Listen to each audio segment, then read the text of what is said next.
Ya Allah, inilah mumi Fir'aun yang dahulu diazab Allah karena mengejar Nabi Musa alaihissalam. Mumi ini menjadi saksi sejarah atas kutukan Allah kepada orang-orang kafir yang zalim. Para ilmuwan yang meneliti jasad Fir'aun ini banyak menemukan bukti kebenaran Al-Quran. Profesor Maurice Bucaille berhasil menemukan fakta bahwa terdapat sisa-sisa garam yang masih melekat pada jasad mumi Fir'aun ini.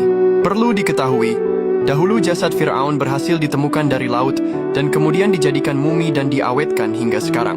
Ajaibnya, jauh sebelum para ilmuwan modern meneliti tentang jasad Fir'aun, Allah Subhanahu wa Ta'ala telah menjelaskannya dalam kitab suci Al-Quran surah Yunus ayat 92. Untuk menunjukkan Fir'aun yang mengaku sebagai Tuhan itu telah benar-benar mati, maka Allah Subhanahu wa Ta'ala selamatkan jasad Fir'aun agar kisah hidupnya dan azab yang menimpanya dapat menjadi pelajaran bagi orang-orang di masa yang akan datang.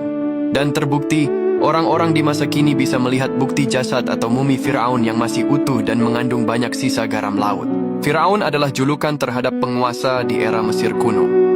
Ada beberapa Fir'aun di Mesir yang pernah berkuasa, di antaranya adalah Fir'aun yang hidup sezaman dengan Nabi Musa alaihissalam. Fir'aun pernah mengejar Nabi Musa alaihissalam sampai ke Laut Merah, namun Nabi Musa bisa jalan dan membelah lautan. Ketika Fir'aun mengejar hingga di tengah laut yang terbelah, dia lalu ditenggelamkan oleh Allah. Sementara, Nabi Musa dan orang-orang yang ikut bersamanya sudah berhasil menyeberangi Laut Merah.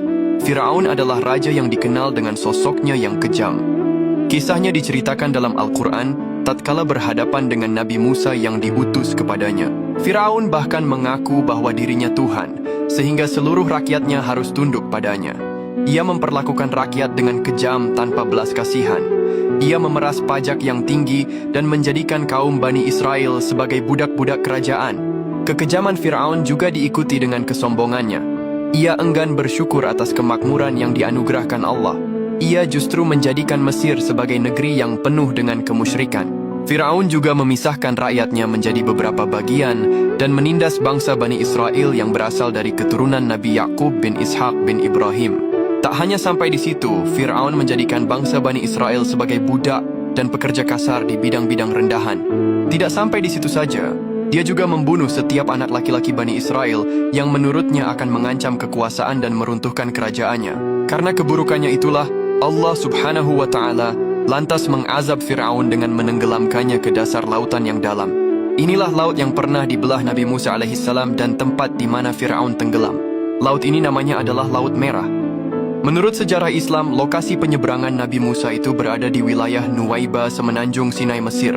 Kedalaman maksimum perairan di kawasan ini adalah sekitar 800 meter ke arah Mesir dan 900 meter ke arah Arab. Jarak Nuwaiba di sisi timur Laut Merah hingga semenanjung Arab di sisi barat sekitar 1.800 meter. Lebar lintasan saat Nabi Musa menyeberangi Laut Merah diperkirakan mencapai 900 meter. Berdasarkan data tersebut, bisa dibayangkan berapa besar energi yang dibutuhkan Nabi Musa untuk membelah air laut hingga memiliki lebar lintasan 900 meter dengan jarak 1.800 meter. Apalagi waktu tersibaknya Laut Merah itu cukup lama, karena Bani Israel yang menyertai Nabi Musa menyeberangi Laut Merah mencapai 600.000 orang.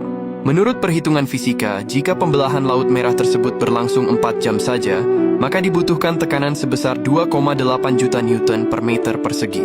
Jika dikaitkan dengan kecepatan angin, akan melebihi kecepatan angin pada saat terjadi badai angin kencang. Sungguh maha suci Allah yang telah memberikan mukjizat luar biasa kepada Nabi Musa. Allahumma salli ala Sayyidina Muhammad.